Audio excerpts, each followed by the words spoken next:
Está no ar Rock Ed, com Luciano Piantoni e Daniel Kloss.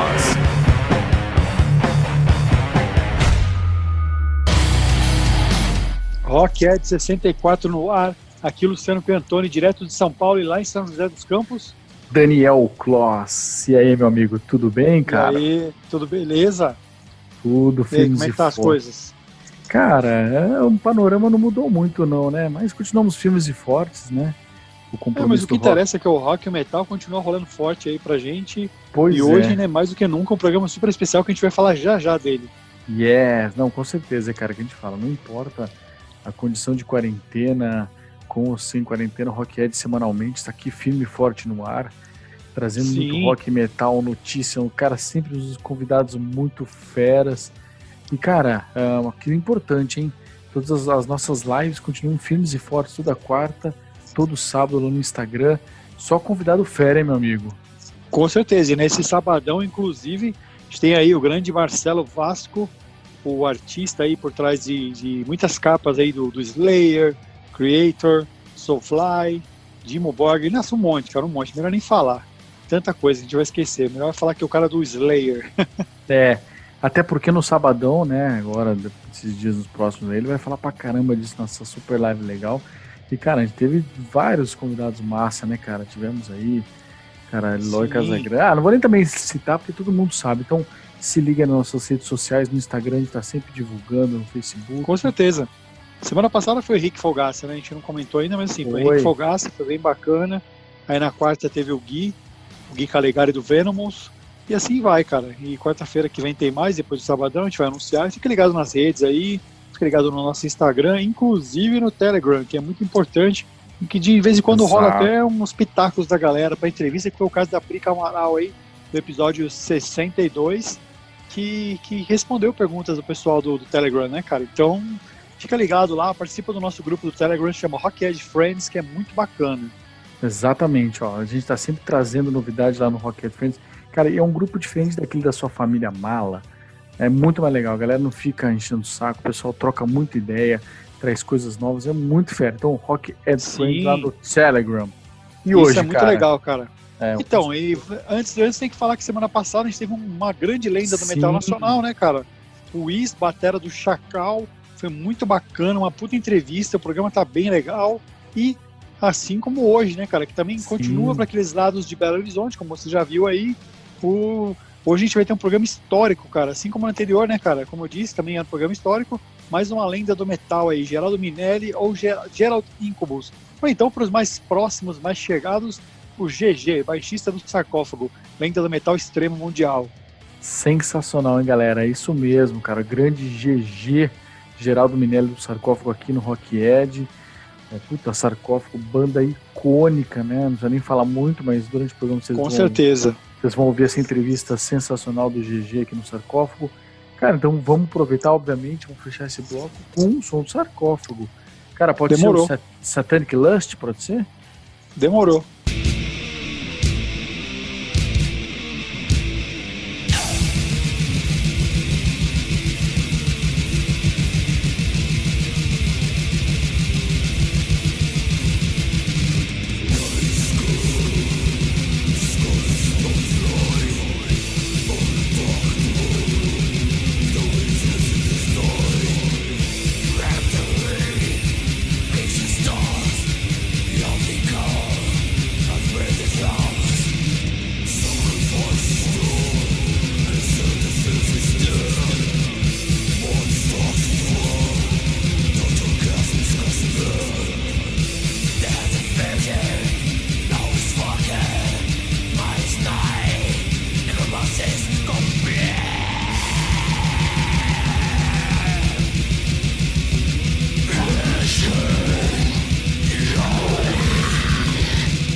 Rock Ed.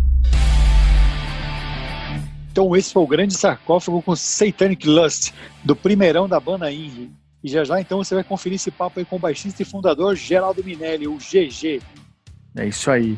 Galera, ó, aqui no Rockhead a gente sempre tem dado umas dicas, umas coisas bacanas pra quarentena, sabe? Aproveitar esse tempo, entre aspas, ocioso. Cara, e nesse bloco a gente vai fazer alguns livros fodásticos que a editora Estética Torta tá lançando. Cara, bom, se você curte o Death, chegou o livro, finalmente esse livro que o pessoal já tava falando, do grande Chuck Schuldiner, né, cara? Sim, cara, e olha que foda essa sinopse desse livro. Estados Unidos, meados dos anos 80, após a ascensão do thrash metal, outra revolução começou a perturbar a cena pesada, o nascimento do feroz death metal. E bem no coração dessa tempestade, um grupo se moveu ao ponto de praticamente batizar o gênero, Death. E guiado pela tenacidade e perseverança de um garoto que não abriria mão dos seus sonhos com facilidade. Seu nome, como o Daniel disse aí, Chuck Schuldiner. Puta, sensacional. Bom, graças ao Chuck, com o passar dos anos, o Death se tornou uma complexa máquina de guerra.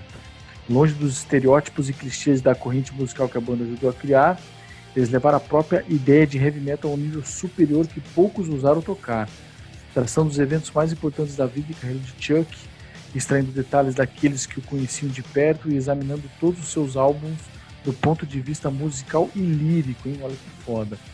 O livro tem o intuito de celebrar a vida e obra de um grande artista, cuja contribuição tem importância seminal da história do heavy metal. Cara, um garoto que sempre gostou de pensar com a própria cabeça e que vivia pela música, mas cujo sonho, né, como a gente sabe, foi prematuramente interrompido aos 34 anos de idade por uma doença cruel que levou sua vida. Olha que livro, olha que livro.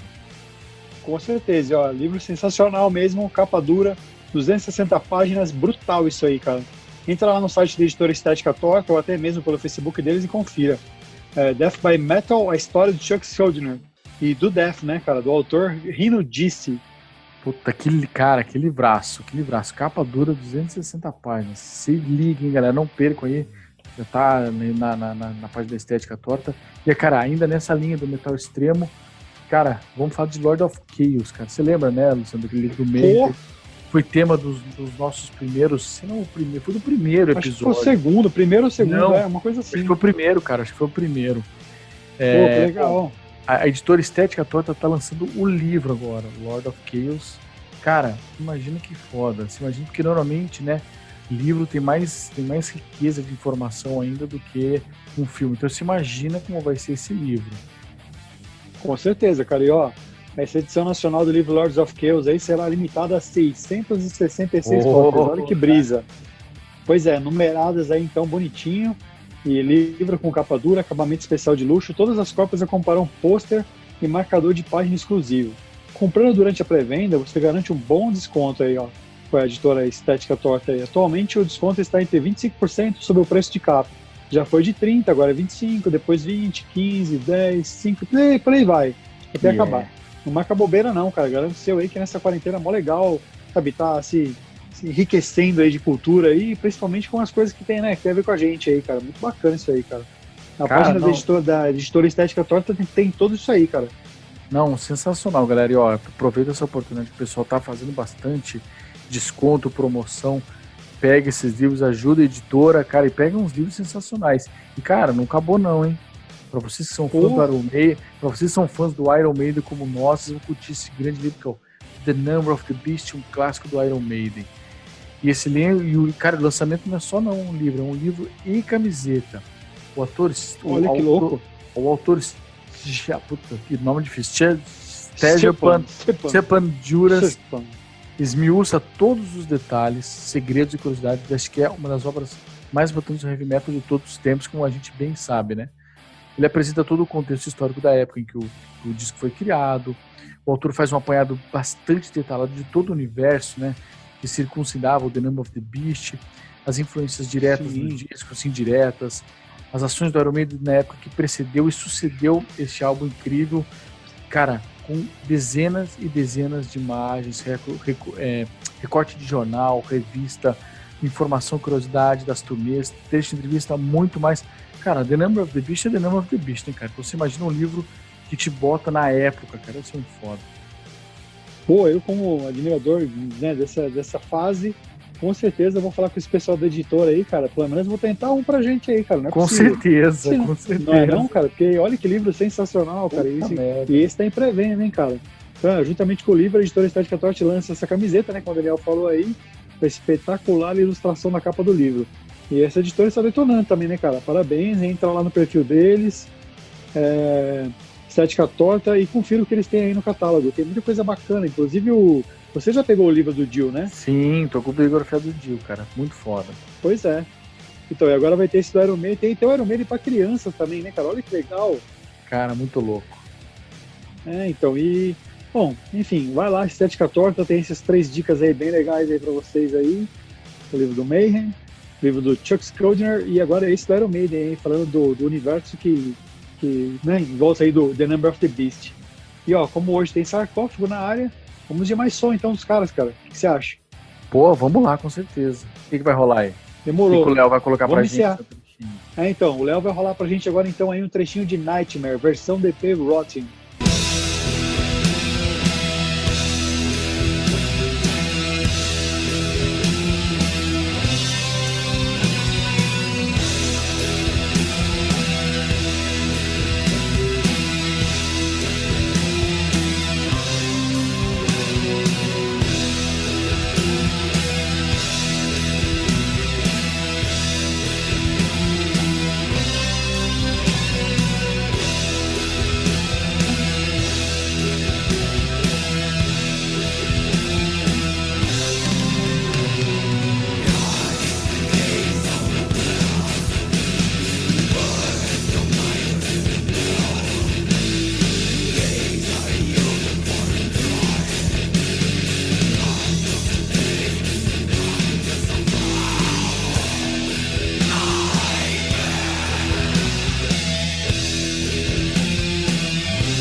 Rock Ed. É isso aí, vocês ouviram um trechinho de Nightmare do Sarcófago, regravação do EP Rotting, com o nosso brother Manu Joker na bateria, que hoje está fazendo um trabalho brilhante com o Ganga, inclusive esteve aqui no Rockhead, não vou me lembrar qual foi o episódio, mas grande Manu Joker esteve aqui no Rockhead, e se liguem, né, que logo tem entrevista, hein? Com certeza, ó, faz um tempão que o Manu esteve aqui, mas um grande abraço pro Manu aí, cara, um cara gente boníssima, esteve aí falando do Ganga, e parte importante na história de Sarcófago aí também, baterista do Rotting. Bom, já como você já mencionou aí, então, um baixista original numa entrevista super exclusiva aqui no Rockhead. E agora mais uma dica de livro, cara, ó, tem mais, hein? Oba! A gente não misturou porque agora trata-se de outra editora, então, ó, afinal, ler é um enriquecedor, né, tipo hábito que as pessoas podem ter, né, cara?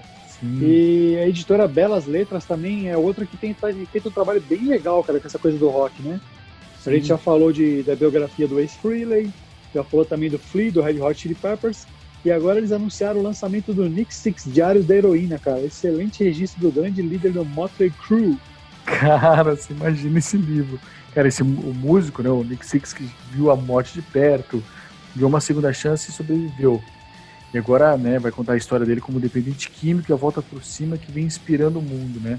Inclusive os caras que anunciaram aí a volta do Motley Crue. Então, chegou a hora de comemorar os 10 anos dessa publicação no Brasil também. Então, o Diário de Orines tem pré-venda com kit exclusivo de colecionador, marcador de página personalizado, um post do Nick e paper six para montar. Igual aquele do Ace Frehley, né? Pois é. Tipo aquele origami. Pois é, cara. Ó, a Belas Muito Letras, louco. Belas Letras está arrebentando, cara. A gente fala. Tá arrebentando, cara. A gente não tem patrocínio deles, nada aqui. A gente tem falado deles direto porque o negócio é muito foda, cara. Entra no site da Belas Letras, tem coisas sensacionais, né? Como esse do Nick Six, né? Então, esse aí parece um filme de terror, né, cara? Mas não é não, Pois cara. É a vida real do Nick Six mesmo. Olha que loucura. E, bom, aproveita então essa pré-venda aí sensacional nas páginas da editora Belas Letras e adquira o seu, cara. Você falou É isso belas aí. artes, belas letras. E Yes. então, cara, a gente fala que, como você mesmo disse, né, cara? Se a galera quiser botar um patrocínio, a gente vai ficar muito feliz. Sim, Porque assim, a com princípio certeza. a gente tá fazendo isso de dica cultural, né, cara? Tá passando pra vocês várias dicas aí, mas enfim, vamos que vamos. E olha só, cara, o Nervo Chaos, cara, criou uma série muito bacana, batizada de A Blast from the Past, onde eles têm disponibilizado vídeos, né, do passado da banda, assim, algo bem bacana, assim, uns puta shows, assim, eles mostram coisas do, sabe, vamos dizer assim, do fundo do baú mesmo, né, cara? Não, total. E o próprio Edu contou isso, né? Um pouco na nossa live que rolou aqui. Falou dessa série, A Sim. Blast from the Past, que tem mostrado semanalmente parte do acervo do pessoal da banda, né, cara? Eles estão tentando Sim. fazer coisa ano a ano. O Edu tem buscado lá muito material do passado, muito show, muito bastidor. Cara, imagem de estrada, momentos engraçados, tem coisa pra caramba. Cara, por enquanto já rolaram alguns episódios, né, inclusive com vídeos de apresentações de 96 e 97. Cara, é literalmente um mergulho no passado sensacional dessa banda, né, bicho? Sim, sim. E ó, Nervo Chaos também acabou de entrar em estúdio aí pra gravar seu novo álbum, né, cara? O 9º álbum da carreira. E será o primeiro com essa nova formação aí, né? Com o Brian Werner, o vocal, que já foi do Vital Remains, Ex-Monstrosity. O Wesley Johan também, que é o guitarrista, né? Que já foi o... Ele já foi não, ele toca naquele Goat Necropsy, que acabou de lançar um EP muito legal. Ele era do Crow antes, né? Mas ele toca no Goat Necropsy, no Victorizer, do grande Vitor Rodrigues lá, do ex-Torture Squad. E também os caras que já estavam na banda, né, cara? O Luiz Paris, o Quinho, que é a guitarra, e o Pedro Lemes, o baixista também, além do Edu, né, cara? O grande Edu aí, que é o Nervo Chaos em pessoa, né? E a banda também tá divulgando vídeos desses Studio Reports, né? Então se liga lá, olha como fala, os perfis sociais da banda, que tá rolando isso aí, cara. Tá rolando esse Studio Report, tá mostrando as gravações, todo esse clima que tem rolado aí durante a pré-produção e a produção em si do disco. Exatamente. E galera, eu comentei da live do Edu. Se você perdeu no Instagram e falou, putz, não vi o Edu falando, calma, tá lá no nosso YouTube, tá? A gente tem disponibilizado. Verdade. A gente tem disponibilizado, e eu vou botar uma aspa, quase todas as lives lá no YouTube, porque o primeiro a gente não conseguiu salvar lá, que foi com o Vitão. Pois é, logo essa, mano. Mas tudo bem, eu já combinei com o Vitão que uma hora a gente faz, quando tiver mais pro fim, a gente faz mais uma outra live, e daí se a gente salva. Demorou. Vamos ver, quem sabe, quem sabe. Mas, história pra caramba. Pô, dá pra fazer horas e horas, mas essa live do Edu, como todas as outras, estão lá no nosso YouTube, então confere lá. O Edu fala muito desses Blast from the Past, fala da gravação, fala dessa nova galera que eles estão tocando junto, então vale a pena. Cara, e como hoje a gente tem Sarcófago, grande GG aqui com a gente, vamos fechar, né, cara? Próximo bloco, hein? Vamos fechar então, pode ser com Scratch from the Silence? Scratch Demorou, from the Silence? Manda aí.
Rock Ads. Isso aí, então esse é o grande sarcófago aí com Scratches from the Silence. música que tem videoclipe do álbum The Laws of Score, que é muito bacana. E agora chegou a hora, né, de trocar essa ideia aí com essa grande referência em música extrema aí no mundo, o Grande Sarcófago, né, em nome do senhor Geraldo Minelli, vulgo GG. Cara, é isso aí, cara. O Sarcófago, né, que é citado como influência entre 9 e 10 bandas de metal extremo, né, cara, surgiu dos anos 90 pra cá, né? Então, pô, sabe toda aquela cena da Escandinávia, lá os caras que a galera que pesadaça mesmo, com o pessoal do Mayhem, do Behemoth, do Dark Throne, etc. Essa galera super, hiper, mega blaster influenciada pelos caras do Sarcófago, né? Com certeza, o nome de Sarcófago sempre esteve envolvido com polêmicas também, né? Além de ser assim, referência extrema na música, também esteve sempre envolvido com as polêmicas, diga-se, tretas, né? E algumas delas até o GG vai esclarecer aqui nesse papo super bacana e tal. Então. E essa banda existiu de 85 a 2000, né, cara? Com uma discografia de 4 álbuns, 4 EPs e mais algumas coletâneas. Muito bacana. Não, com certeza. E, pô, dentro de toda essa vasta história, né, do Sarcófago, impossível assim, citar os clássicos. Inri, de 87, né? Rotting, de 89 e The Laws of Courage, de 91. Cara, que são clássicos absolutos do metal. Quem curte metal, quem curte música extrema, com certeza conhece de cabo a rabo esses discos, né, cara? E são discos importantíssimos, obviamente, para a história do metal nacional e, obviamente, também do metal mundial, né? Com certeza. E, ó, embora tenha passado por algumas formações, algumas trocas aí de baterista, de guitarrista, aquela coisa toda, a dupla Geraldo Incubus, Minelli, né, entre aspas aí, baixo, e o Wagner, entre aspas, Antichrist, Lamounier, vocal e guitarra, é quem responde pela banda. Uma dupla inseparável e infalível, como aquelas, tipo, Gene Simmons, Paul Stanley ou Lars Ulrich e James Hetfield. Exatamente. Não, exatamente isso. Ele vai falar muito disso na entrevista. Cara, então vamos parar de enrolação. Vocês já estão ansiosos por essa entrevista. Então, senhores, com vocês, Geraldo Minelli ou simplesmente GG. Bora lá? Poxa, hoje o Rockhead tem essa honra de conversar com mais uma das lendas aí do metal nacional, o grande Geraldo Minelli, também conhecido como Gerald Incubus, do Sarcófago, cara, uma das bandas mais importantes do metal extremo do mundo, não é do Brasil, é do mundo. Então, muito obrigado por aceitar esse convite de conversar com o Rockhead. Eu vou te chamar de GG, cara, porque você é conhecido no meio por GG. Todo mundo que eu falava, pô, você tem o contato do Geraldo, GG, pô, a galera gosta muito de você e te chama de GG. Então, vou me dar a liberdade aí de te chamar de GG, beleza? Então, GG, cara, o Sarcófago tá desativado aí desde 2000, né, assim, oficialmente. Ou seja, 20 anos. Vocês já fizeram shows, depois a gente vai conversar mais pra frente sobre isso e tal, como se fosse uma espécie de um tributo. Mas, de qualquer forma, o Sarcófago oficialmente está parado desde 2000, né, cara? Ou seja, 20 anos. O que você fez nesse tempo aí, cara? Eu vi que você trabalha também na área da saúde agora, né? Você está desenvolvendo um trabalho muito foda aí, né? Principalmente agora nesse lance dessa pandemia aí que tá rolando, né, cara? Você tá fazendo um trabalho muito pesado aí, né, cara? Eu te desejo sorte aí, muita sorte aí e parabéns por esse trabalho, né, cara? Mas assim, você continuou fazendo um som, nem que de brincadeira com os amigos, alguma coisa? Eu vi que tem umas fotos só com baixo também tocando, né, cara? Fico muito feliz de saber que você tá envolvido com a música, né, cara? Com um cara desse você não pode ficar fora da música nunca. Então, isso aí, com a palavra aí, o grande GG. Eu agradeço a oportunidade de poder participar e falar um pouco do Sarcófago e daquele movimento dos anos 80, do qual eu, junto com o Sarcófago e os nossos companheiros, fizemos parte, um movimento importantíssimo que colocou não só Minas Gerais, mas o Brasil no cenário mundial reconhecido, nesse som especialmente de música extrema. Nós não fazemos nada há 20 anos, o Sarcófago está parado, procuramos também não intervir na trajetória nesses 20 anos, para que as coisas e que a obra do Sarcófago continuasse de forma muito natural. Você aí indagou, né, relatou, eu trabalho na área de saúde sim há muitos anos, tenho dedicado a minha vida profissional a área de saúde, especialmente nesse momento bem diferenciado aí, que não só o Brasil vive, mas o mundo inteiro, mas estamos aí na luta. Com relação a tocar, eu nunca deixei de tocar, fazer um barulhinho em casa, ter uns instrumentos, e às vezes nós reunimos aí com os amigos aí, reunimos uns vagabundos aí da antiga para fazer um sonzinho, fazer um barulhinho para incomodar os vizinhos. Fala uma coisa, mano, como é que foi seu começo, assim, no baixo, né? Como é que você se sentiu pra você tocar baixo? Como é que você falou, pô, quero ser baixista? Eu vi que você fala que vocês construíam os instrumentos mesmo, uma coisa bem em casa mesmo, né, cara? Com madeira, aquela coisa toda. E assim, quem eram os seus ídolos na música? Eu sei que você é muito fã de Kiss, né, cara? Assim como também sou, cara. Já fiquei muito feliz de saber isso. Fala aí como é que foi seu começo no baixo aí, seus ídolos então. Eu comecei no baixo meio que de forma assim, bem natural. Eu e o Zeder, né, o Butcher, nós resolvemos montar uma banda quando nós éramos ainda, né, praticamente crianças. E nós começamos a ouvir som. E um dos sons que nós começamos a ouvir, né, bem no comecinho ali dos anos 80, era no comecinho mesmo dos anos 80, foi o Kiss, o Rush, né? Antes disso a gente ouvia Queen, ouvia Elvis, eu sempre gostei muito de Elvis, né? Na minha infância eu ouvi muito. E aquela coisa, quem que vai ser o que na banda? Eu falei, eu vou ser o baixista, eu vou cuspir fogo igual o Gene Simmons.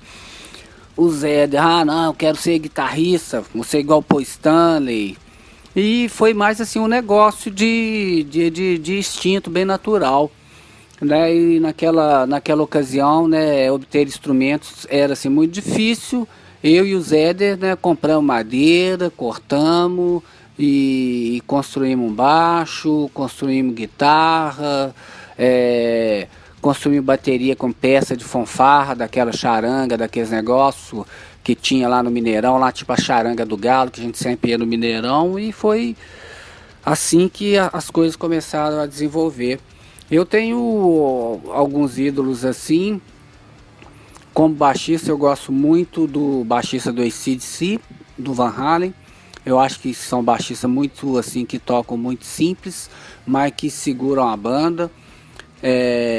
Gosto também do Bon Scott, do AC/DC, né? O AC/DC como um todo, né? Além do som porrada, eu gosto muito do Slayer, gosto muito do Morbid Angel, né? E de umas bandas assim um pouco diferente do metal, mas muito rápida, tipo de Charge, do Lethal Aggression, Bad Brains, e tem outros sons que eu gosto muito, além daquele som clássico como Led, The Purple, gosto muito.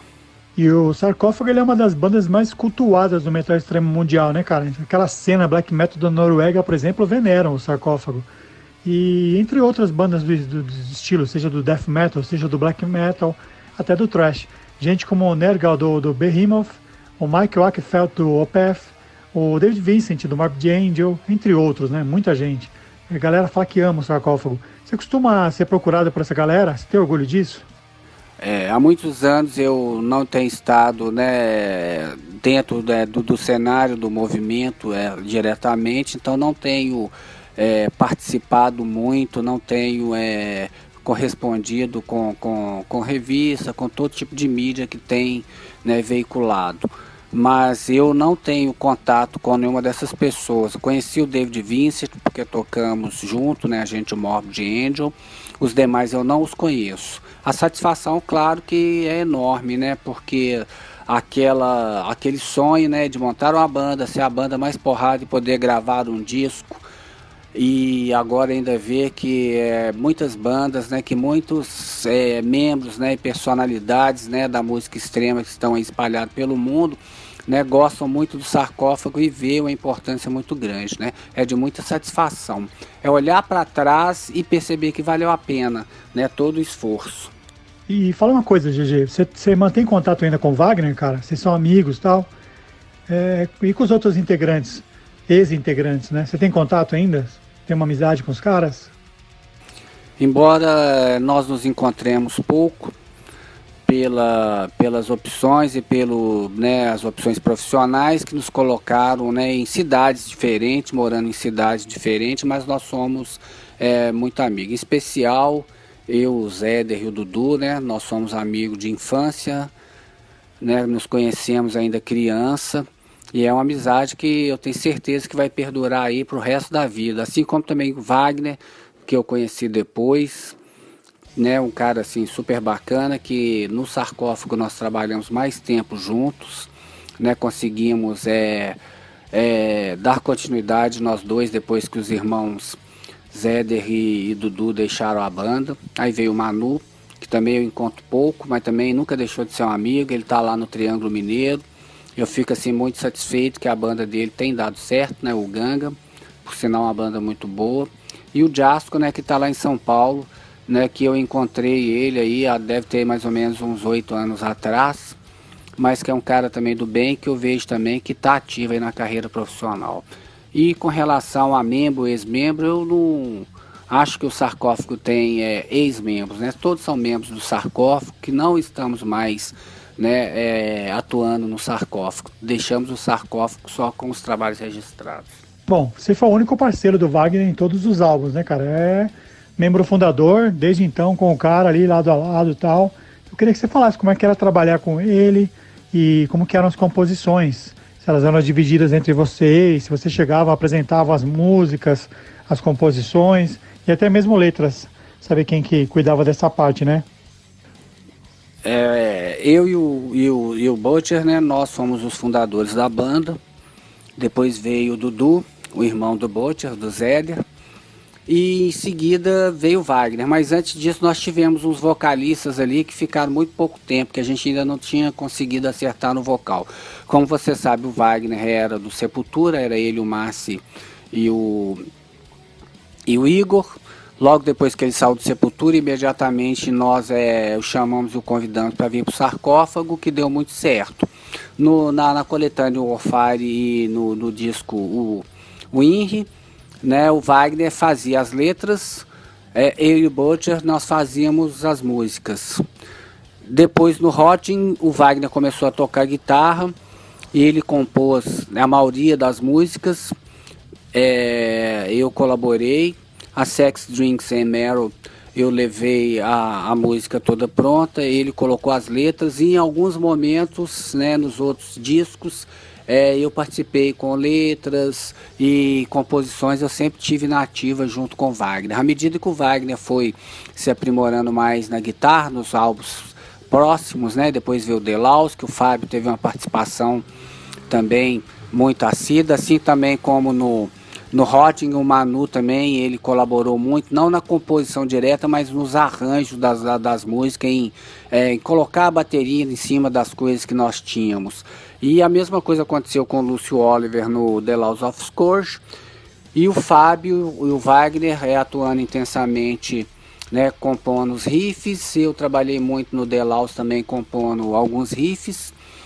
E trabalhei muito na parte acústica, né, naquelas partes mais harmônicas, dedilhados. Essa parte sempre ficou mais a meu cargo em todos os discos.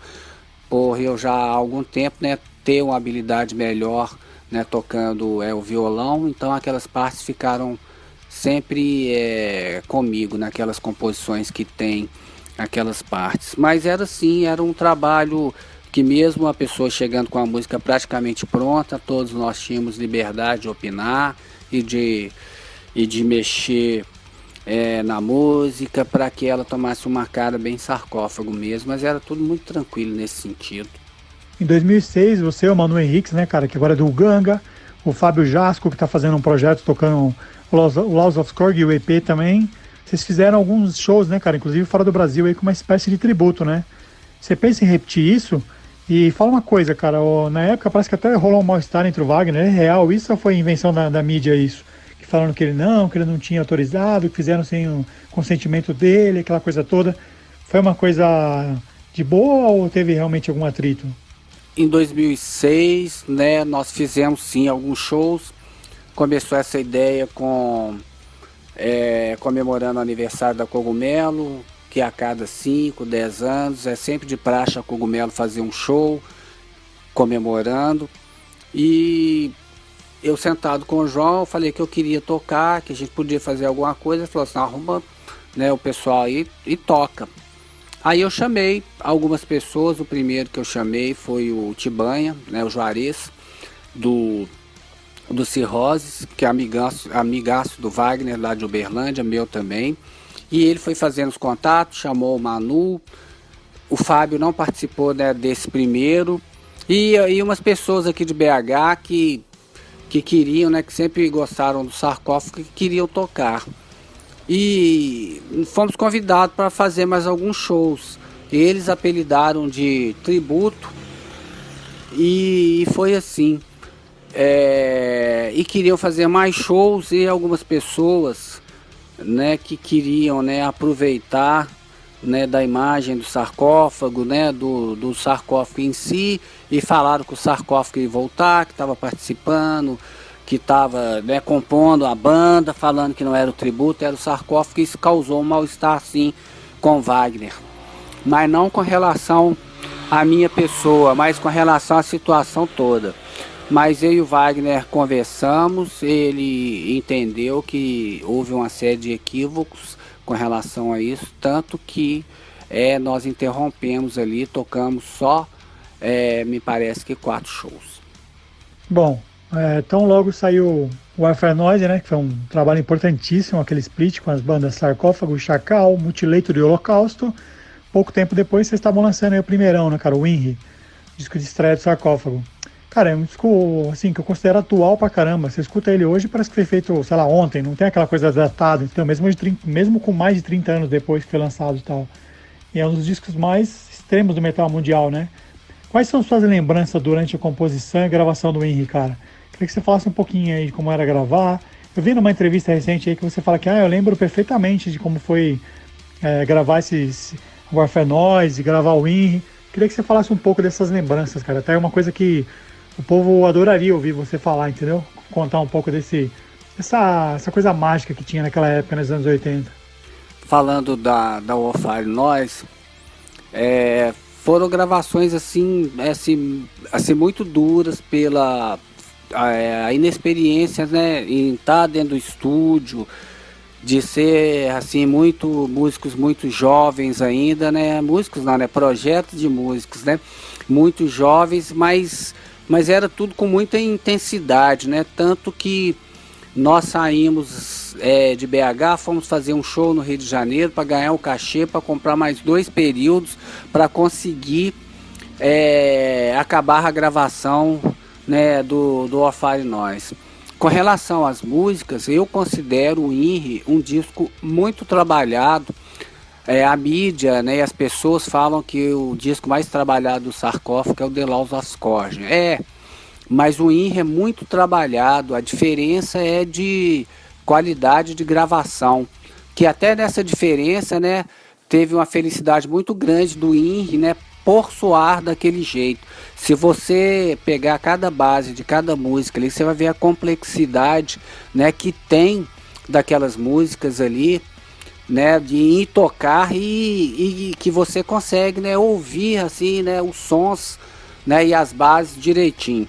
Então eu acho um disco fantástico, com músicas extremas assim, né, muito porradas e muito boas, mas foram assim muito tranquilas de ser composto, porque era tudo, né, muita diversão. Eram músicas que a gente, né, imaginava, né, alguma coisa de como é que ia soar e corria atrás de achar aquele som. E iam colocando a bateria, o baixo, a guitarra, o vocal, e íamos ensaiando. A gravação do Winry, ela é cheia de lembranças boas, né, lá no estúdio João Guimarães, onde nós gravamos esse disco, o Warfare Noise, e gravamos também o Rot, né, depois do Winry. E lá nós nos divertíamos, nós levávamos linha de soltar papagaio, empinar pipa para dentro do estúdio, brigávamos lá dentro, escondíamos uns a coisa dos outros, usamos o barulho do vaso sanitário para conseguir sons que não tinha aqueles discos e teclados naquela época assim tão eficientes, com efeito especial. E ia tudo, né, assim, de forma muito natural, né? A linguagem usada era assim, muito pouco técnica, né? Eu quero um grave ali, era diferente. Não quero assombrar essa música, assombrar ela ficar assim, bem gravona, né? Eu quero que o Guigui do Snipe dê um grito aí para assombrar a moçada. Era tudo assim, um negócio muito divertido, né? E muito tranquilo. Eu acho que o grande resultado que as pessoas percebem nesses discos é exatamente a simplicidade, né, e a inocência, né, de como eles foram gravados. Embora logo após terem saído, né, eles foram rotulados com muitos nomes de satanista, disso e aquilo, mas na realidade nós queríamos era contestar tudo e falar que nós estávamos ali para fazer o barulho que nós queríamos, que nós tínhamos direito a isso. Um barulho organizado, um barulho que a gente conseguisse transmitir, né, para as pessoas que fossem ouvir, né, que ali tinha uma coisa de atitude. E quando vocês estavam gravando o INRI, vocês tinham noção que estavam fazendo assim algo que seria cultuado no mundo inteiro mais de 30 anos depois? E fala uma coisa, você escuta ainda os álbuns que você gravou, cara? Você escuta eles de boa? Você gosta de ouvir ou não? Como eu falei, sempre falo, eu nunca imaginei que um álbum do Sarcófago tivesse uma repercussão que tem, principalmente, né, passado 30 anos, né, mais de 30 anos, né, de gravados. É igual eu repeti várias vezes, né? Nós queríamos fazer uma banda, ser uma banda mais porrada e simplesmente gravar um disco. Era isso que nós queríamos, e fazer alguns shows. E nós fomos, né, além disso, né, eu fico satisfeito. Ouço sim os nossos discos, as nossas gravações, e fico tentando retornar para tentar imaginar como é que nós pensávamos naquela época, como é que nós vivíamos, para reviver aqueles momentos lá que foram momentos muito bons. É muito satisfatório ver que há mais de 30 anos, né, os discos ainda têm uma repercussão muito positiva. Meu, eu acho o Sarcófago assim uma banda muito louca, velho, muito foda, porque assim, ao mesmo tempo que vocês tiveram um disco de estreia assim, brutal, cara, que é o INRI, né, cara? Em 91 vocês lançaram o Laws of Skorg, né, cara? Que é um dos discos mais técnicos do Death Metal nacional. Inclusive ele divide os fãs, né? Eu conheço gente que fala que prefere a fase do INRI, que é aquela galera mais true, mais extrema. E tem a galera, né, que do Death Metal fala, pô, eu amo o Laws of Skorg. Cara, eu sou suspeito. Mas eu queria que você falasse, cara, por que vocês não levaram adiante essa coisa do som, daquela pegada do Laws of Skorg, já que era uma coisa que todo mundo elogiava? Porque na sequência vocês voltaram a fazer algo bem agressivo, né? Ainda que com o lance da bateria programada e tal, mas vocês já mudaram totalmente depois do EP, né, na verdade. Vocês já voltaram para a extremidade de novo com o Hate e o The Worst. Como é que funcionava essa coisa dentro do Sarcófago, cara? Vocês faziam o que tinham vontade mesmo e não seguiam regras, é isso? Bom, é diferente mesmo. Quando nós gravamos o INRI, a banda era um quarteto com um guitarrista que estava lá, né, que era o fundador, que era o Butcher, com uma pegada diferente, com uma ideia de composição, mesmo que querendo ser sempre a banda mais porrada, mais rápida do mundo. Era um guitarrista diferente. Logo após houveram muitas mudanças. O Wagner assumiu, né, a guitarra, né, sozinho lá no Rotting, né, aí ele tinha uma concepção de música um pouquinho diferente, mas com relação a compor, mas de ser uma banda porrada extrema. No The Laws of Skorg voltamos a ser um quarteto e tivemos um guitarrista, né, com uma pegada bem diferente de todos os dois guitarristas que até então, né, eram o Butcher e o Wagner. E isso somou, deu uma cara diferente, um guitarrista mais, né, guitar hero mesmo, né, que é o Fábio, um cara assim muito talentoso, né, um guitarrista que tem assim uma capacidade, um alcance bem diferente. Não que o Butcher não seja um grande guitarrista, que eu considero um dos maiores, mas era um estilo bem diferente, né, em maneira de compor e de ver e de tocar. Não acho que o The Laws é um disco tão mais técnico que os demais. Eles são discos diferentes. Tocar aquelas músicas do INRI tem que ter uma técnica, assim, do meu ponto de vista, né, assim, bem apurada para tocar aquele tipo de música, do mesmo jeito que para tocar as músicas do The Laws. Eu considero algumas músicas do The Laws até bem mais fácil de tocar que as do INRI. Com relação a depois parecer que a gente estava voltando ao INRI com a bateria eletrônica, são músicas também trabalhadas, em que eu e o Wagner, né, nesse momento especialmente, nós resolvemos fazer um estilo de música assim, mais cru do que o Delaucio, porque era o que nós estava vivendo e queríamos, né, fazer naquela época. Aí é o que eu enfatizo e falo para todo mundo e deixo isso aí assim bem aparente, né? O Sarcófago teve essa repercussão exatamente por isso, porque é uma banda que teve, né, identidade, né, que fez o que achou que devia fazer. Primeiro, tentando ser sincero com os membros, quem estava tocando ali, né? Imaginando que a sinceridade ia ser transmitida para os fãs do Sarcófago. Eu acho que essa é a única diferença. E é muito satisfatório se ouvir essa trajetória e perceber que o Sarcófago foi uma banda que nunca seguiu nenhum modismo. Teve uma época que o thrash mandava ali, um monte de banda que era de metal extremo, né, virou assim do metal mais death metal, quis puxar pro lado do thrash. Outras quiseram parecer o Pantera. O Sarcófago nunca quis parecer com ninguém, a não ser o Sarcófago mesmo. Pô, GG, eu vi uma entrevista recente aí que você disse que você e o Wagner piravam em sons como de bandas assim de hard rock meio glam, né, como aquela fase do Kiss dos anos 80, Motley Crue. O Stryper, cara, foi uma grande surpresa pra mim. Eu gosto bastante de Stryper, mas a galera fica, não, mas os caras são white, não pode curtir. Acho uma babaquice, mas enfim. Você falou que vocês curtiam exatamente esse tipo de som, cara. E hoje em dia eu acho até irônico, né? Porque a molecada, principalmente essa galera da Europa aí, mais radical, endeusam o Inri, né, cara? Eles endeusam o Inri como se fosse uma coisa assim que, pensa, você só escutava esse tipo de música, né, cara? Fala um pouco disso daí, cara, desse gosto musical aí inusitado, que eu achei bem legal. Sim, eu...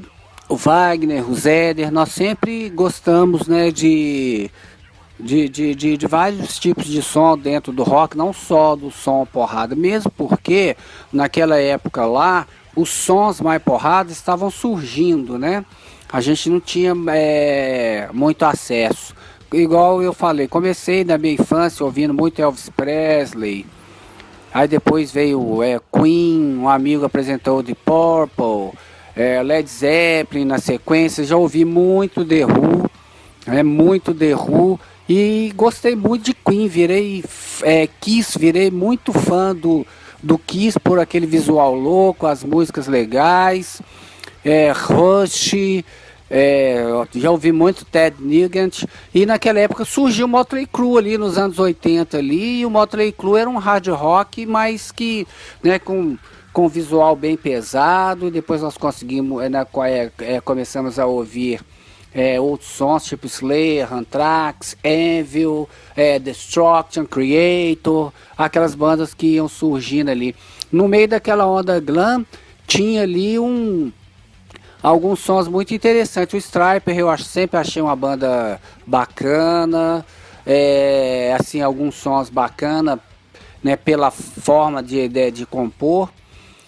E eram muitos sons assim, muitos curtiam, não eram só nós. Eu ouvia muito AC/DC também, Black Sabbath, e conheci também, né, umas bandas que eu gosto muito, que é tipo o DRI, né, o Suicidal, o Agnostic Front, Bad Brains, né, o Discharge, GBH, muitas bandas desse estilo, assim, eu sempre gostei muito. O Butcher, né, o Zéder, ele sempre gostou daquelas bandas que eu não sei se a pronúncia é essa, mas Tervet Cadete, o Ratus, né, que é uma banda da Finlândia, me parece, ou da Islândia, né, e a gente sempre ouviu esse tipo de som, então eram muitas músicas ali, era aquela coisa todinha, até a gente conseguir, mas o que nós queríamos fazer era um som bem rápido, porrada,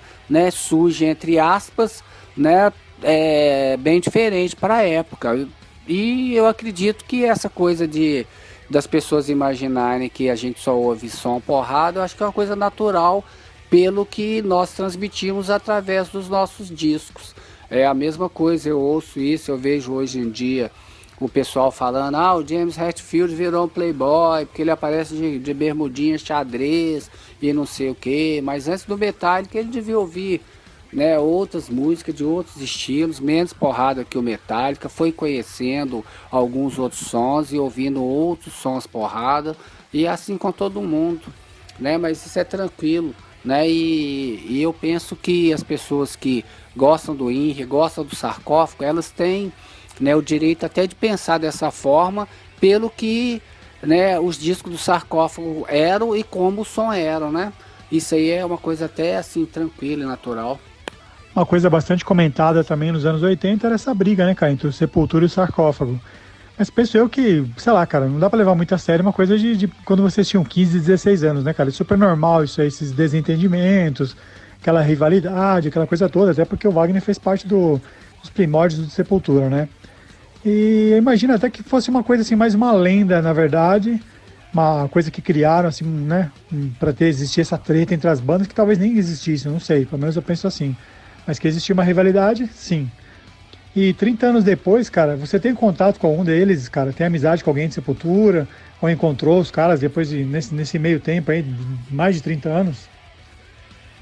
Bom, essa treta não é uma lenda, né? Aconteceu de fato por um desentendimento lá entre Wagner e principalmente o Max e o Silvio, que não era um membro do Sepultura, mas que foi um dos causadores disso. Eu sempre tive uma amizade, na época, bem próxima com o Paulo. Depois do desenrolar disso aí tudo, nós perdemos o contato. Assim também como eu conheci o Igor, o Max, o Jairo. Andrés, eu acho, não me recordo de tê-lo conhecido pessoalmente. Mas esses demais ali na primeira formação do Sepultura, né, moravam em bairros vizinhos, eu na Floresta e eles em Santa Teresa, Wagner no Caiçara ali um pouco mais distante, aqui em BH, mas éramos amigos. Por esse desentendimento as coisas tomaram rumos assim, né, que desenrolou essa situação, né, mas foi coisa para mim que aconteceu naquele tempo, né, que acabou, eu não digo afetando, né, mas envolvendo as duas bandas, né, então em algum momento eu como membro do Sarcófago tinha que defender a minha banda e quem estava com a gente, que no caso era o Wagner, né, então nós tivemos que tomar partido, e o nosso lema era sempre, né, defender o Sarcófago, né, com quem estava lá. E no caso, como eu disse, é o Wagner.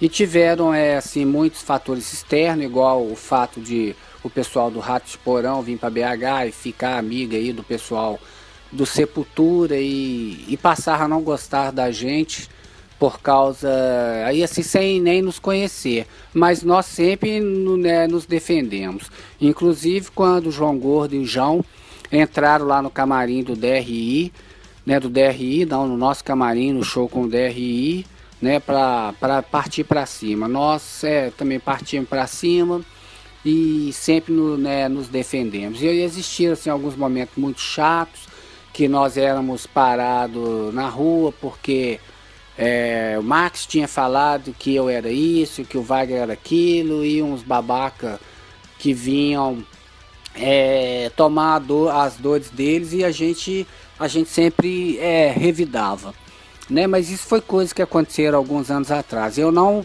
né, há muitos anos mesmo, eu não encontro com ninguém do Sepultura, né? Falei recentemente por mensagem com o Paulo, muito pouca coisa.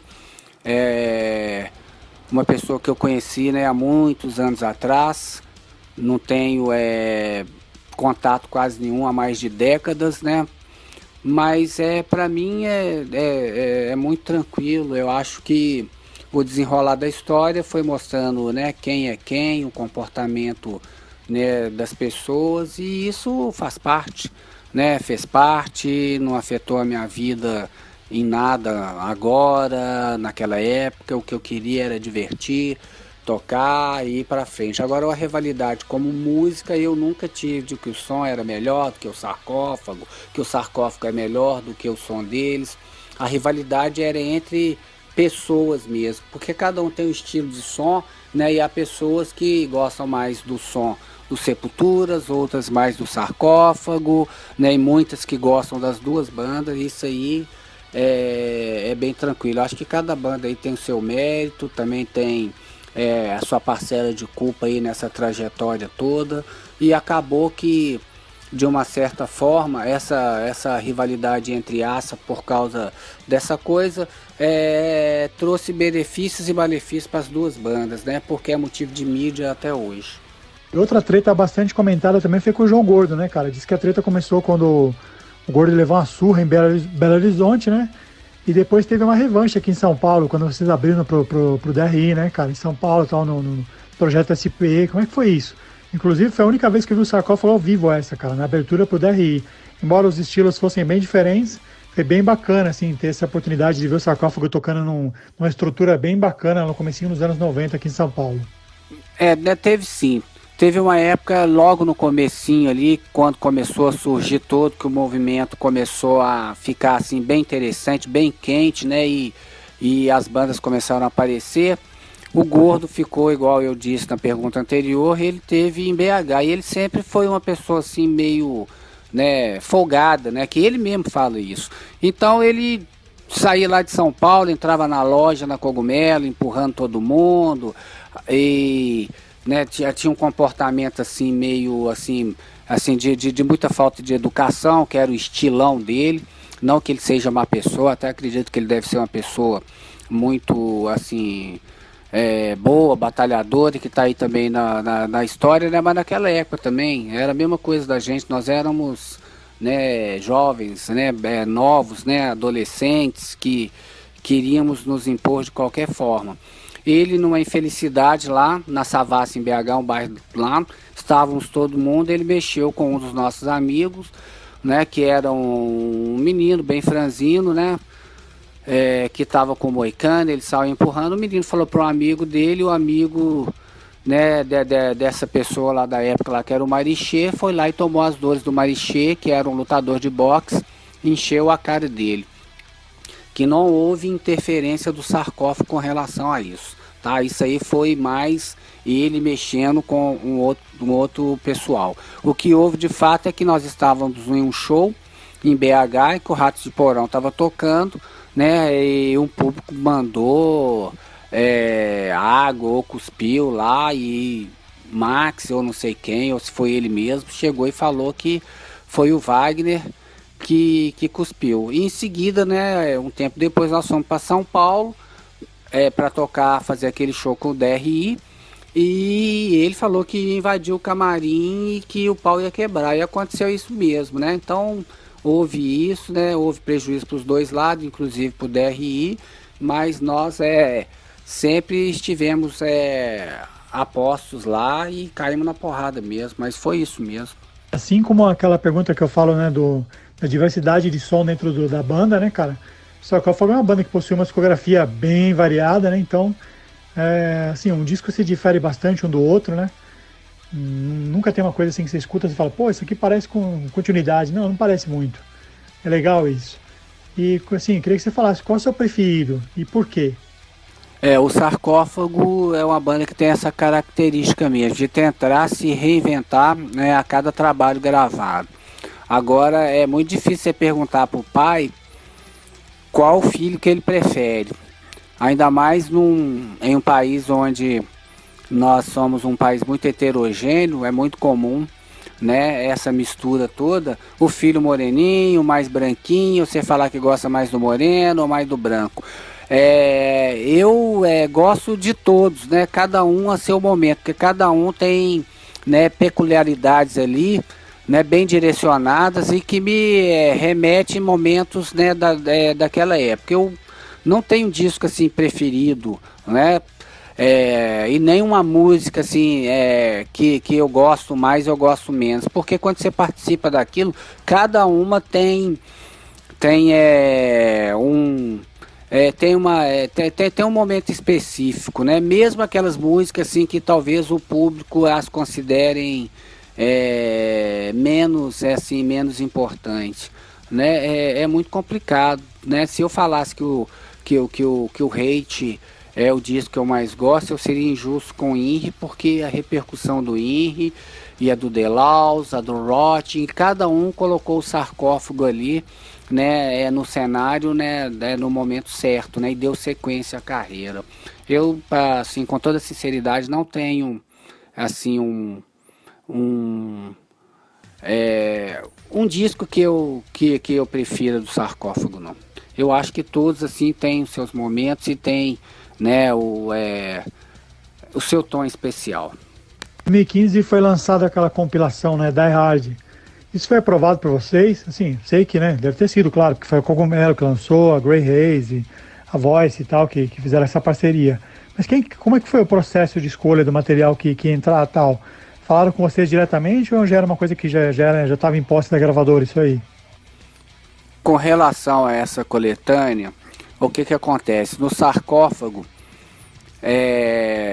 eu e o Wagner especialmente, quando estava Butcher e os demais, nós participávamos desde a escolha de cada letra que ia ser usada no encarte, né, das edições, das masterizações, das mixagens, de tudo, de toda a arte né, de todos os trabalhos. Isso aí foi assim em todos os trabalhos, né, onde iríamos fotografar, quem iria pintar, íamos, né, o pessoal que trabalhava com a parte, né, de artes gráficas, tudo do sarcófago, desde a composição das músicas, né, até as letras usadas, principalmente eu e o Wagner sempre participamos. Com aquela coletânea não foi diferente, né, mas quem selecionou praticamente aquelas músicas todas foi o Wagner, né, foi ele que ficou, né, incumbido de fazer isso, foi ele que fez a coletânea, né, escolheu as músicas, a ordem das músicas todinhas, capa também junto com o João da Cogumelo. Com relação a isso aí eu já participei pouco, mas foi o Wagner escolhendo tudo. E eu peguei esse material para avaliar depois que ele já estava assim pré-pronto na fase de teste, né, para dar alguns palpites. Mas com relação aos remasters do sarcófago, né, todos os discos remasterizados foram remasterizados por mim, né, e algum técnico, né, como o André Cabelo, por exemplo, né, o Marcos também, né, masterizamos e remasterizamos algum. Mas tudo sempre passa por nós até hoje, quando a gente tem que fazer alguma coisa. Com exceção desses LPs que são lançados lá fora, que o pessoal cria uma arte, mas tudo em cima também, né, do material que a gente sempre teve e deixou aí, né, quando foram criados os álbuns, quando foram, né, gravados os álbuns e construídos, né, esses trabalhos. E com relação ao catálogo da banda, vocês pensam em sei lá, novos relançamentos, comemorativos, de repente edições diferentes? Falo isso porque assim, o Laws of Skog nunca saiu na versão Digipack, né, cara? Então assim, existe algum plano aí de estar lançando alguma coisa do catálogo da banda em formatos diferentes aí, comemorativos? Bom, não sei.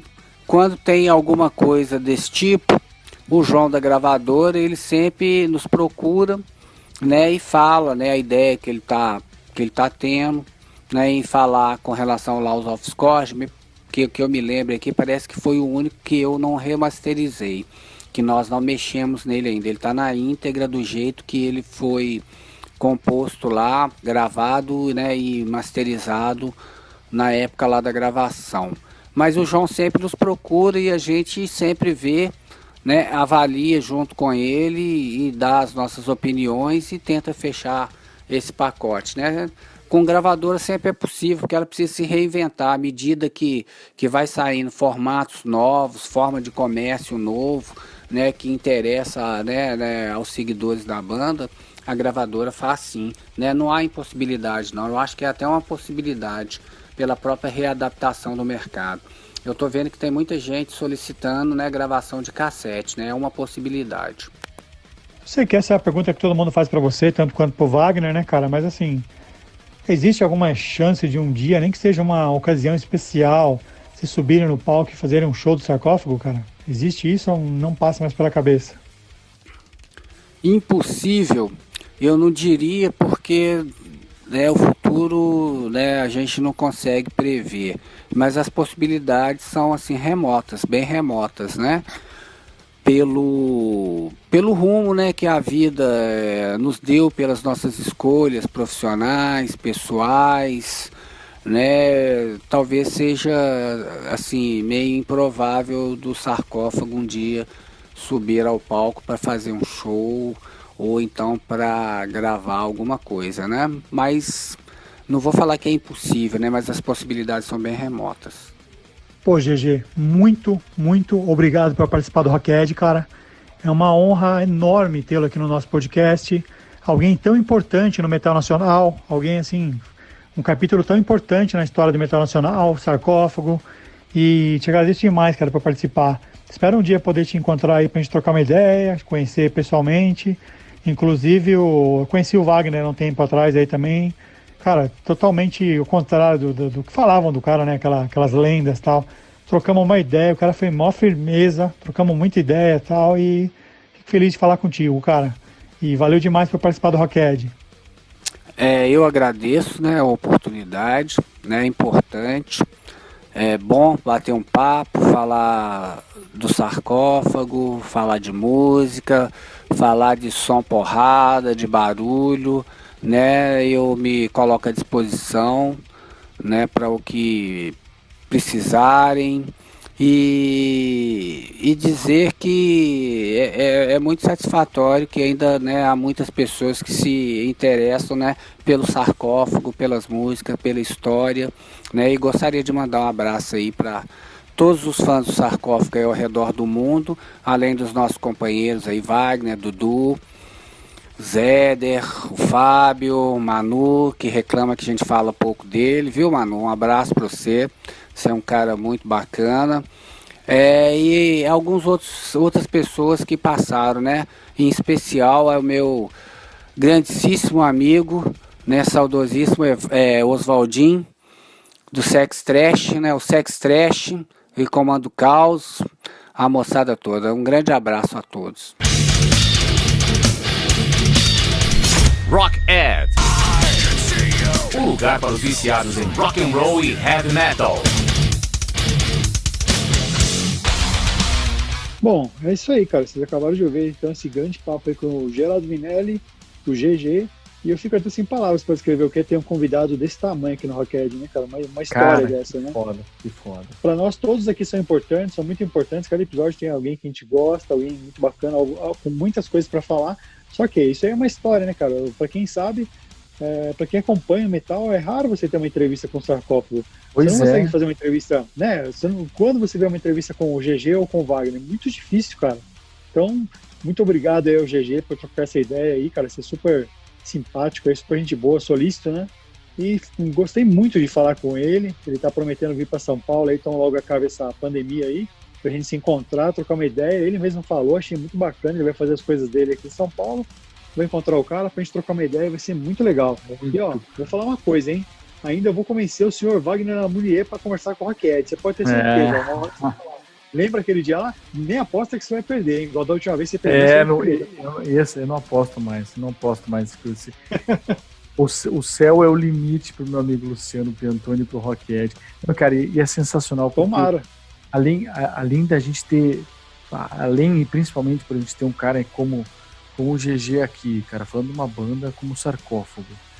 Cara, a gente tá com isso agora registrado, um episódio esse que vocês estão ouvindo, eu diria também que é histórico, cara, por ter um cara do Sarcófago aqui, o Geraldo Minelli, conversando com a gente, e logo, cara, isso aí vai virar verdade, o Wagner conversar com a gente também, cara, muito foda, né, bicho, porque o Sarcófago é o Sarcófago, né, cara, a gente já falou do Lord of Chaos nos blocos anteriores, no próprio filme, cara, na hora que eles estão lá na lojinha lá, o cara levanta o discão do Sarcófago, cara. É como você falou, uma referência pro metal, né? Pro black metal e etc. Pois é, então. E o pessoal fala do Wagner, né, cara? O pessoal tem mania de associar que é o Wagner, porque é o vocalista, né? Geralmente o vocalista tem mais atenção da galera, ele dá mais entrevistas. Só que, se você ouviu essa entrevista, você viu que o GG é o cara fundador da banda. O Wagner chegou depois, ele tava no Sepultura ainda, quando ele montou o Sarcófago. Então, assim, ele tava aquela coisa do embrião do Sepultura, que era o Max, o Igor e o Wagner, e o GG foi lá junto com o Zeder e montou essa banda, né, o Vulgo Butcher, montou essa banda e depois ele convidou o Wagner recém, né, brigado com os caras, havia brigado com os caras, e ele acabou convidando para fazer parte do Sarcófago. Então, assim, o cara é o criador do Sarcófago, né? Isso é muito legal. Inclusive, o Wagner eu encontrei em 2018, cara. Ele veio para São Paulo, sabe o que ele tava fazendo aqui e tal. Eu encontrei ele, trocamos uma ideia em São Paulo. O cara foi muito gente boa também. Assim, tirou aquela pressão que eu tive, né, de algumas do que as pessoas falavam. Enfim, tem muita lenda no meio aí, né? Mas o cara foi muito gente boa, muito solícito também. E tiramos fotos, e trocamos muita ideia, foi muito legal, cara. Ele me falou de várias coisas daquela época, assim, pena que não foi aqui ainda, né? Mas vai rolar. E, assim, falando agora do Sarcófago, né, que vocês ouviram a entrevista aí, cara, eles estão naquela lendária Warfare Noise 1, né, cara, ao lado do Chacal, do Mutilator, Holocausto. Inclusive, a gente falou bastante dela no último episódio. Sim. Com o Wiz, né? O Wiz falou bastante do Warfare Noise. Então, assim, são as bandas assim que se formaram praticamente ali, né? Elas se formaram e apareceram pro mundo ali, né? O Warfare Noise 1, o Chacal, o Mutilator e o Holocausto. E de cara eles já chocaram com a temática, né? Mas anti-religião extrema, que alguns chamam de satânica, né? A banda mesmo já deu algumas entrevistas no passado falando que não, que eles eram anti-religião, aquela coisa toda. Enfim, isso aqui é uma coisa bem pesada e você percebe assim que o negócio é bem pra chocar mesmo. Sim. E essa coisa a patente dos blast beats, né, vamos falar assim, surgiu deles também, cara, através do baterista Didi Crazy, que insistia em chamar isso de metranca. Ele falou, que não é blast beats, não, é metranca. Metranca é ótimo. Faz total sentido, né? Então, aí o nego fica tentando, né, transferir isso pros lados lá da Flórida, outros dizem que foi o Didi Crazy, e outros dizem que foi o Armando, né, cara? Se você pegar o Armando e usou o pseudônimo de Leprose, ele toca na Warfare Noise antes do Didi Crazy, mas enfim, todo mundo atribui ao Didi Crazy essa coisa do Blast Beats, o metranca, aquela coisa toda. E o Inri, né, depois, né, com o primeiro disco, é um dos mais brutais da história da música e soa atual até hoje, né, meu? Tipo, 33 anos depois, e você escuta o negócio e fala, nossa, é brutal até hoje, e sei lá, o que eles fizeram ali é totalmente atemporal. E eu vi a banda pelo menos uma única vez, né, cara, que foi em 91, na abertura pro DRI, no Projeto SP. Agora não lembro se foi 90 ou não foi 91, agora não lembro, um dos dois anos aí. Então, 90 ou 91 no Projeto SP, eu fiquei de procurar, acabei esquecendo, mas enfim, DRI tocou no Projeto SP, o Sarcófago abriu, o que pra muitos foi uma coisa meio estranha, né, porque todo mundo imaginava que o Ratos de Porão fosse abrir isso aí, que tem mais a ver com o estilo, crossover, aquela coisa toda, mas acabou sendo o Sarcófago. O que até o GG fala dessa treta também, né? Do João Gordo com eles também, que é meio pesada, né? E rolou durante a turnê do Rotten, né, cara? Inclusive foi o Manu na bateria. Então, assim, o único show que eu vi deles foi com o Manu. E deu toda essa encrenca aí com o Ratos, como o GG bem destacou no papo aí, né? Exato. Pois é, e contrariando o que eles falavam, né, meus? Que eles só faziam barulho e tal, não sabiam tocar, né? Algumas pessoas falavam por conta do Inri, aquela coisa toda. Em 91 eles lançaram o Laws of Skorg, né, cara? O disco essencial do death metal aí, técnico pra caramba, partes de thrash, sei lá, uma pérola, uma obra de arte do gênero aí. E essa fase contava também com, além do Wagner e do GG, né, o Fábio Jasco, guitarra solo, que eu encontrei recentemente, muita gente boa também, toca muito, e o Lúcio Oliver, que é o baterista também, que ninguém sabe onde tá esse cara, já procurei também. Sério? Tentar contato. Então. Pô, se alguém tiver ouvindo e souber onde é o paradeiro do cara, pô, dá um toque pra gente aí, pô. Pois é, cara, inclusive eu vi o GG perguntando dele esses dias aí no Facebook, pô, alguém sabe desse cara e tal? Então assim, pra você ver, até ele perdeu o contato. E dessa fase do Laws of Skorg, eles ainda lançaram o excelente EP Crush, Kill, Destroy também, com essa mesma formação, tá? Então, e assim, puta death metal técnico, aquela coisa toda, sabe? Deu uma quebrada assim na cara de todo mundo, né? Porque, pô, os caras, banda extrema, podre, e de repente os caras aparecem com um trabalho totalmente trabalhado, muito bacana, assim e tal. Mas, o Sarcófago sempre foi inquieto, né, cara? E, como sempre, né, nadando contra as tendências, aquela coisa toda. E o Wagner e o GG foram lá e lançaram só discos de metal extremo daí pra frente, cara, depois desse Crush, Kill, Destroy EP, né? Com bateria eletrônica e velocidade absurda. Eles costumavam falar que isso aí, cara, era o lance da bateria eletrônica, porque humanos não conseguiriam tocar seguindo o que eles estavam fazendo naquele momento. Aquela velocidade toda, né, cara? De fato, eles estão usando uma bateria ali que ninguém conseguiria acompanhar mesmo. E se você conhece os discos Hate, 1994, The Worst, 96, o EP Crust, sabe o que eu tô falando, cara, porque o negócio é praticamente uma metralhadora que eles botaram ali, né, uma bateria, né? Pois é uma coisa o tempo todo assim e tal. Até cansa o ouvido de tão pesado que é, assim, não no mau sentido, né, mas enfim. E legal que eles acabaram escancarando muito ódio nas letras desses trabalhos, né, cara? Sendo até incompreendidos por algumas pessoas, né, meu? Foram meio que, né, umas letras meio extremistas ali, enfim. Essa coisa meio do sarcófago, né? Sempre foi essa coisa, essa proposta de ser contra chocar tudo, mesmo, todos. né, cara? De chocar pra mesmo. chocar mesmo. Eu entendo. E em 2015 a gravadora Cogumelo também lançou aquela compilação Die Hard, né? Com várias raridades, que ele também falou aí.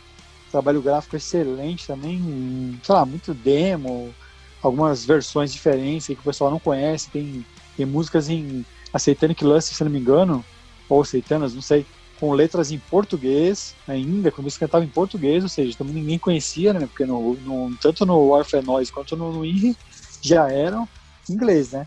Sim. E 2021, cara, uma coisa que eu tô pensando aqui, inclusive ele fala na entrevista, né, eu dei uma cutucadinha lá, ver se ele falava, mas enfim, 2021 com certeza vai rolar, cara. O Laws of Skorg vai completar 30 anos. Você pode torcer que a Cogumelo vai querer fazer alguma coisa junto com a banda aí, remasterizar, fazer digipack, vinil, mais uma vez, e aquela coisa. É um dos mais sensacionais aí no mundo no estilo, cara. Então, pode ter certeza que vai vir coisa boa aí em 2021 com esse Laws of Skorg 30 anos aí, hein? Não, e cara, e é que nem você falou, né? Independente dos caras terem gravado isso há 30 anos, até hoje os caras são referência para grandes bandas, né, cara, de metal extremo. Então, esse negócio de chocar, de ir contra aquela maré normal, até hoje mexe com os caras. Então, você vê, cara, assim, mesmo quando comentou, você perguntou para ele na entrevista, ele nos comentou, bandas que estão no auge, como o Behemoth, essas coisas, tem os caras como referência, veneram esses discos do final dos anos 80, começo dos anos 90, os caras veneram, então você pensa, puta, cara, são clássicos. Pô, cara, espero de verdade que em 2021 venha realmente esse álbum aí de 30 anos. Cara, pois é, cara. Você falou do Behemoth? Então, você falou do Behemoth, eu estive com o Nergal recentemente, com o André, né, quando o André foi entrevistar, ele tava junto, então, ele tava com a camisa do sarcófago. Verdade. Então, ele sempre comenta, ele sempre posta algumas coisas, ele fala nos vídeos que ele faz, então assim, é muita referência, cara, é muito legal. Muito Inclusive foda. Também acho que foi 2012, cara, 2012. Eu fui no show do Path e também falei com o Michael Arkefeld, o vocalista e guitarrista. Ele também tava com a camisa, inclusive a foto que eu tirei com ele, ele tava com a camisa do sarcófago, o sueco lá. Então assim, é uma banda muito querida, eles são muito, vamos dizer assim, controversos dentro da proposta, isso é muito legal, eles têm aquela coisa meio tipo, vamos chocar tudo e todos, e eu acho bem legal isso deles, assim, dá pra falar que é uma banda bem sincera, né? Então não dá pra chamar os caras de, esses caras são bem sinceros, eles fazem o que dá na telha mesmo, se vai chocar ou não, acho que quanto mais, nesse caso, melhor. Imagina, pô, os caras que estão parados há 20 anos, faz 20 anos que os caras não pararam. Pô, até hoje gente usando a camiseta dos caras, venerando os caras. Porque é autêntico, definitivamente. E eu sinto isso nas palavras do GG, cara. Ele falando, pô, agradeço demais o interesse das pessoas, depois de tanto tempo, o nome da banda tá aí firme e forte, cada vez mais o metal extremo é lembrado, né? E assim, ao contrário do que a galera fala, eles não são uma banda de black metal, eles sempre se denominaram death metal. Então assim, eles falam o tempo todo, nós somos uma banda de death metal. É que calhou de ter essas letras aí, né, mais extremas, vamos dizer assim, mais voltadas pro lado, vamos dizer, até satânicos, né? E aí o black metal abraçou, mas é uma banda de death metal, eles nunca se intitularam como uma banda de black, tá? Então, isso é mais legal ainda. Pois é, podemos dizer que no máximo eles são o berço do black metal, mas nunca o black metal definitivamente, né? Pois muito bom. Esse legado ninguém tira deles, né, cara? Algumas pessoas podem falar, mas o Sepultura conseguiu sucesso mundial, aquela coisa toda. Eles também têm o deles, cara. Eles talvez não vivam disso, cada um tem seu trabalho aí. O Wagner é economista, o GG trabalha na área da saúde, mas, cara, o legado do sarcófago é gigante, igual do Sepultura. Mesma coisa. Com certeza. Cara, não, acho que com certeza, cara. Eu acho assim, todos eles são pilares do que veio daí pra frente, não só no Brasil, como no mundo, cara. Então é que nem o próprio GG comenta, né, que você acabou de falar.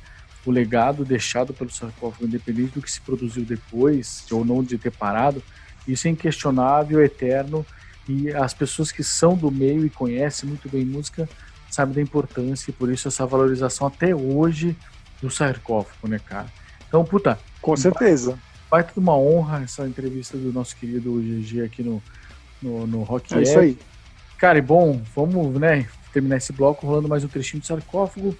E para encerrar, pode ser a música de FOMBM ou FOMBM? Demorou.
Isso aí, então esse foi o sarcófago com...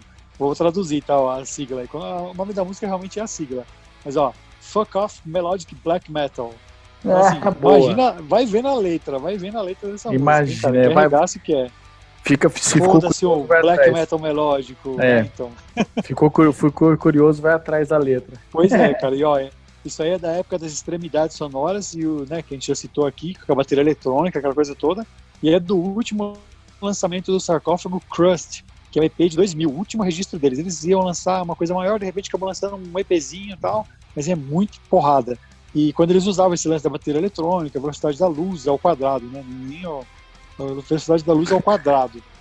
E assim, uma verdadeira voadora na cara das bandas aí do black metal, coisa que só o sarcófago pode fazer, né? Enfim, mais uma honra pro Rockhead aí, ter um sarcófago na área, fico muito feliz. É isso aí. Não, sensacional. Só agradecer ao querido Geraldo Minelli mesmo por essa entrevista que ele deu pra você, cara. Ficou muito fera. Obrigado. E, cara, sarcófago aqui no Rockhead, puta honra. Só isso que tem que dizer. E, como sempre, agradecer você aí que ouviu esse nosso episódio 64 inteiro. Vocês estão sempre nas nossas redes sociais. É o que a gente sempre fala, hein? Nossas lives, que a gente já comentou, estão no YouTube. Os nossos episódios estão no YouTube, também estão no SoundCloud, no Spotify, no Teaser, no iTunes e tudo. Não esqueça de se inscrever nos canais, tá? É importante, tá? Então, ouve pelo YouTube, segue a gente no YouTube e participe do nosso Rockhead Friends no Telegram, nosso super grupo. Pois é, tem muita gente bacana lá, você também pode participar, né? Não, quem quiser aí, entra lá, participa. É uma galera gente boa, que não causa, pelo contrário, estão todos virando amigos, né? Quando a gente tem as lives, eles participam. Quando a gente tem a oportunidade de deixar que eles façam perguntas, eles fazem perguntas bem bacanas. Você escuta lá o programa da Prica, 2 programas atrás aí, episódio 62, e você vai ver do que a gente está falando aí. É muito bacana. Inclusive, a galera até hoje comenta sobre isso. Começa a enrolar mais, né, essa prática. Vai ser muito bacana ter Rockhead Friends participando aí das nossas entrevistas, do nosso podcast. Que talvez essa era a nossa ideia inicial, né? A gente começou aquela coisa do WhatsApp, a galera nem mandava nada, então conseguimos um jeito que elas participassem, pelo menos através do Telegram. Mas se quiser, tem o nosso WhatsApp também. Eu quero ver você falar o número agora, eu sei só o final. 011 930 31 8666. Ah, não esqueço. Ah, isso aí. Repete aí. 011 930 31 8666, nosso WhatsApp. Pode mandar mensagem de voz, de áudio, nudes, dinheiro, conta bancária para mandar presente. Isso aí, manda nudes, tudo. Manda dinheiro, manda tudo. Manda tudo. Cara, se quiser mandar CD também, tudo. Mesmo que eu não gostar, eu vendo, livro, manda aí. Tudo, faz rolo, a gente faz rolo. A gente faz rolo. 3 por 1. É isso aí. Até porque o Rock Addicted veio daí. E galera, a essência é essa, né? A essência é essa. Sempre. Aliás, mandem. A gente, dinheiro. Mandem tudo. Aliás, a gente falou, né? Se quiser, manda o número do cartão também, inclusive. Também. Tem atrás lá. Assim, os 3 códigos. Inclusive, a gente falou do sarcófago aí, o Luciano tá com a coleção completa praticamente do sarcófago também. Sim. Óbvio, cara, muito bom. E agradecer, obviamente, nosso querido Leonardo Boro, El Mago. O mestre das edições. Que faz o Hans Donner do Rock'n'Roll. Isso aí, o Hans Donner do Rock'n'Roll. Grande Léo Boro. Que arrebenta aí, cara. Léozão, obrigado por sempre, meu querido. E, cara, é isso aí, ó. rockheadstore.com.br, nossas camisetas, cervejas, CDs do Ginger Haunted, Air Guitar Strings. E tem novidade, legal. Hein? Tem. E tem novidade, hein? Fiquem ligados aí que, ó. Verdade. A gente tá agora já no dia 30, né? É 30? Sim. Dia 30 de maio. Agora no começo de junho a gente recebe o CD novo do Tosco, sem concessões aí, que a gente tá fazendo o lançamento, cara. O Rock'n'Roll tá fazendo o lançamento desse trabalho aí. Então fiquem ligados aí que a gente vai ter condições bem legais pra você. Vai ser um digipack lindão, cara. Exatamente. Se você tá acostumado a ouvir minha voz, eu tô dando uns berros no disco, hein? Pois é, cara, mas é isso que valorizou. Agora, né? Foi isso que valorizou o CD. Já ficou mais. Não fala isso não, cara. Tem uns 15. Não, o CD já era bom pra cacete. Falei que valorizou mais ainda. Então, pode ser. Se você... Um centavo. Então, inclusive, se você tiver interessado no CD do Tosco aí, a gente ainda não lançou, manda uma mensagem pra gente, a gente já separa em pré-venda pra vocês, em contato. Olha, mais lançamento Rockhead Records. Na época eu dei uns gritos não, cara, mas eu vou te falar, eu escuto direto, tá muito bom, já tenho as músicas na mão, eu escuto direto, é muito bom, vocês vão gostar bastante. Com certeza a gente vai ter aqui um lançamento, vai falar mais dele, vai rolar uns trechinhos. E eu vou ver com o Ricardo, né? Porque o Oswaldo participou, de repente eu vou ver com o Ricardo Lima lá pra ele participar aqui, trocar uma ideia também, falar dos trabalhos. Porra, fodástico. Desde uma entrevistinha menor, né, cara? Pra não também tomar todo o episódio, porque já teve o Oswaldo com esse episódio especial. Mas vai ser bacana, assim, porque é um lançamento Rockhead Records e a gente vai ter o maior prazer de falar aqui. Com certeza, cara. Sensacional. Tá muito fera esse Tosco. Então, mais um lançamento Rockhead Records e todos os outros produtos na Rockhead Store. Vamos que vamos. É isso aí, então semana que vem tem mais, Rockhead de volta aí, então, com um novo convidado, uma nova história, um novo, né, novas notícias, e é isso aí, galera. Da minha parte, muito obrigado e até semana que vem. E aí? Isso aí, galera, então, obrigado, semana que vem é nóis de novo. Demorou então, tchau. Você acabou de ouvir Rockhead, o podcast mais rock and roll da web.